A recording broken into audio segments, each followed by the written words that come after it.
let But me throw now, something scary out there to you, and I totally agree with what you're saying. And I don't mean to jump off this subject, but I just as I sit here talking to you and looking at a stat, I was like, my eyes just got because I didn't even realize that went on in 2022. But I don't know if you knew it went on either, because now I'm starting to wonder, well, maybe I missed something, and now I'm seeing something that I didn't see before, and now I'm like, let's start a little different conversation here. You okay, ready for it? yeah, let's do it. I want to All hear it. right, so I'm looking at the running backs, and I'm gonna go through. This is 2022. Okay, Hmm. we knew Josh Jacob balled that year. He was balling for a contract. There was no hands down. That man was playing for everything he had. Derrick Yeah. Henry is the king. Number two. No debate about that. Nick Chubb's, what happened to him? Everybody quit talking about it because of injury at the beginning of the season of 23, but 22, he was number three. Barkley finally was starting to get that injury prone tag, but then I think he redeemed himself. I think he is now like people are not as afraid as they were because every time he comes back from the injury, he's in the top 10. I mean, he's never finished outside the top 10 when he's not injured.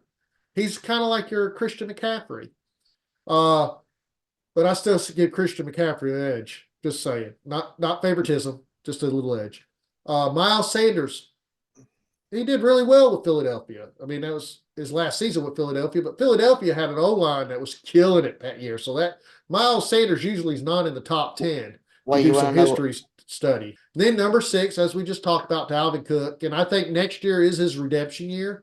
I think he's not going to be a top 10 finisher, but I think wherever he goes, we're going to see him in the 20s. And I think people are going to respect him because what he did at the end with Baltimore, I think everybody sees that he might have another Mm, year, but he's not going to be the main back. They're going to put someone with him. It'll be only I don't, make sense for the age. if he did go somewhere, I don't think he would get. I don't think he would break the top 20. Yeah. So let's talk about number seven. I don't know if we're ready for number seven. So the Well, who number is number seven running 7? back for 2022 was Justin Fields, a quarterback. Now, he had half the snaps, half the attempts of everybody above him. He had over 1,000 yards, 1,143 yards. His average was 7.1 on running. His long was 67. He done more with his attempts than anybody I named in the top six. Plus, he Well, went quarterback. Now,